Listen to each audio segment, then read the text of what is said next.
Sir Trevor Brooking, West Ham United's eternal maestro, England's understated gem, and a football visionary, whose journey from Barking's modest terraces to the FA's boardrooms is a saga of silk, steel and storms.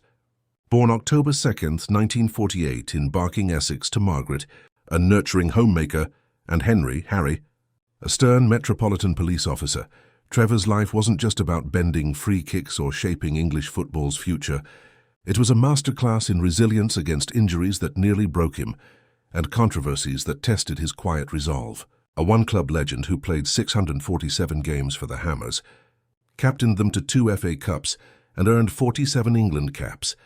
Brooking's finesse on the pitch, ambidextrous passing, tactical wizardry, belied a career shadowed by a crippling ankle break, a groin injury that nearly ended him, and a polarizing stint at the Football Association, where his youth reforms sparked both scorn and, eventually, silverware.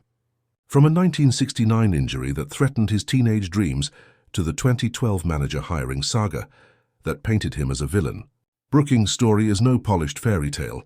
It's a gritty odyssey of setbacks, comebacks, and a legacy that reshaped the game. As we dive into his tale, laced with 1975 and 1980 FA Cup heroics, Euro 1980 flashes, and a knighthood earned through dogged service, prepare for a deep look at a man who turned too nice into a triumph. This is Sir Trevor Brooking, unfiltered, the Barking boy who became football's gentleman sage. Trevor David Brooking grew up in a working-class corner of Barking, where post-war grit and community spirit shaped his early years. Son of Margaret and Henry, a copper whose no-nonsense demeanor kept young Trevor grounded, he balanced schoolboy brilliance with footballing dreams. At Ilford County High, he aced 11 O-levels and 2 A-levels, a rarity for 1960s footballers who often ditched books for boots. At 9, he sat in Upton Park stands for a 1-1 draw with Liverpool in 1957, mesmerized by West Ham's flair, a spark that ignited a lifelong love.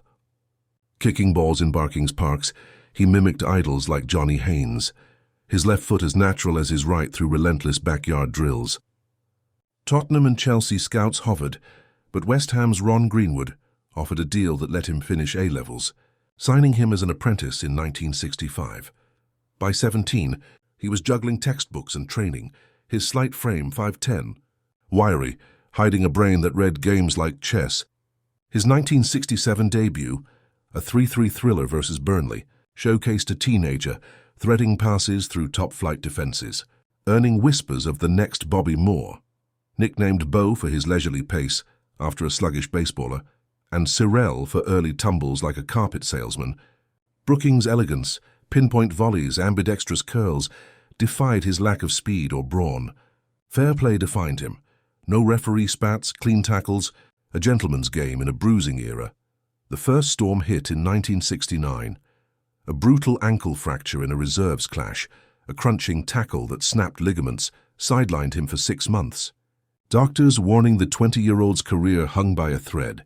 "I thought I'd never run again," he recalled in My Life in Football 2004 with Michael Hart. The pain so fierce he limped through rehab, doubting his return. Yet grit prevailed. Physio, weights and Greenwood's faith saw him back by 1970, filling gaps as veterans like Martin Peters departed. His breakout came in 1971-72, threading West Ham's attack with Billy Bonds. His vision earning Hammer of the Year nods, 1971, 1972, 1976-78. The 1975 FA Cup run was pure poetry. Brooking's assists and calm under pressure led a 2-0 Wembley win over Fulham, his volleyed passes splitting defences like a scalpel. 1980's triumph was iconic. His diving header versus Arsenal, 1-0 at Wembley, a second division side toppling a giant, etched his name in Hammer's lore, a 32-year-old defying doubters. By then, a groin injury, chronic stabbing, had emerged in 1981, so severe he needed surgery in 1982, barely walking, let alone sprinting. Specialists feared the end, but Brooking's brain adapted, smarter positioning, energy conservation, turning weakness into wizardry. Retiring in 1984 at 35, his 647 games, 102 goals, and 5 Hammer Awards cemented a one-club legend. Internationally, Brooking's 47 caps 1974-82 yielded 5 goals, but England's rigidity clipped his wings. Debuting April 3, 1974, versus Portugal, 0-0, he shone sporadically, a 1980 Euro goal versus Spain 2-1 win, and a 1976 stunner versus Hungary. Yet, Ron Greenwood and Bobby Robson underused him. Euro 1980 saw him benched after a 1-1 Belgium draw, and a 1982 World Cup groin flare limited him to a goalless Spain sub-cameo, England crashing out. "I could have given more," he mused in The Times, his flair stifled by tactical caution. Still, teammates like Kevin Keegan lauded his vision. Trevor saw passes others dreamt. PFA peers voted him a rare non-playing MBE in 1981 for services to the game, post boots. Brooking didn't fade, he diversified. Brief coaching stints in 1984-85, Blue Magic in the US, Cork City in Ireland, sharpened his tactical nous, but broadcasting called. Joining BBC in 1984, he became Match of the Day's calm sage, dissecting World Cups and Euros with clarity, his voice a staple alongside John Motson. From 2006, he lent gravitas to Pro Evolution Soccer, up to PES 6, with Peter Brackley, his lovely touch by Lampard lines iconic among gamers. Yet the dugout beckoned. West Ham caretaker in 2003 after Glenn Roeder's brain tumour collapse saw him helm 11 games, losing once, 64% win rate, with 1-0 scalps over Manchester City and Chelsea. Relegation, a record 42 points for the drop, stung, but his grace in naming Alan Pardew's successor won hearts. A second 2003-04 stint, 3 games unbeaten, showed his cool head, but management's grind, players like Jermaine Defoe calling him too soft, pushed him to administration. The FA was Brooking's crucible. As Sport England chairman, 2002-04, then Director of Football Development, 2004-14, he aimed to revolutionize youth systems, championing the Elite Player Performance Plan (EPPP) with Ged Roddy to unify Premier League academies and national setups. His mantra, more first-team minutes for youngsters, less reliance on foreign imports. Clubs chase survival, not development, he told The Guardian, urging technical evolution like Spain's, but results lagged. No U21 Euros qualification in 2008, a dismal U20 World Cup in 2011, and stagnant coaching since Howard Wilkinson's 1997 charter sparked leadership vacuum jabs.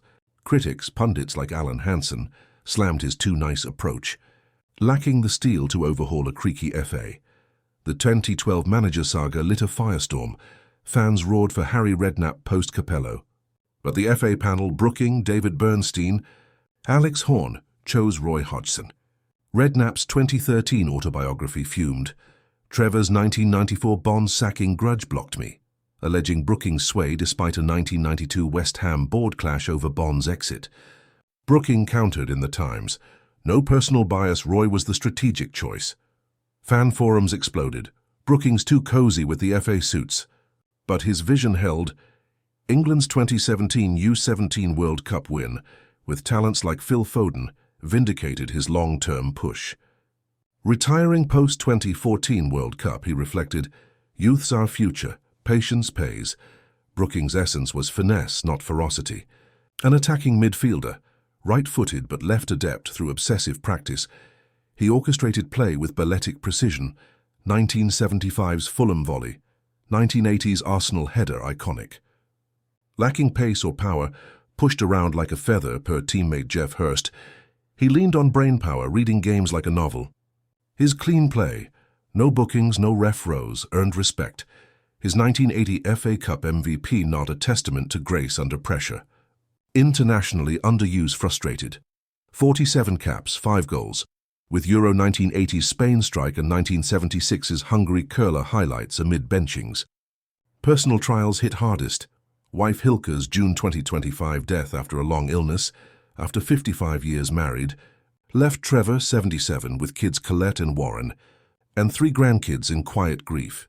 Yet his honours, MBE 1981, OBE 1999, Knighthood 2004, Sir Trevor Stand 2009, reflect a life woven into football's fabric. Controversies? The Redknapp-Hodgson saga stung. with 2012's FA snobbery barbs and Bond's 1994 fallout fueling grudge talk. His too soft caretaker stint, Defoe's lacked edge quip, irked some. But 7 wins in 11 games silenced doubters.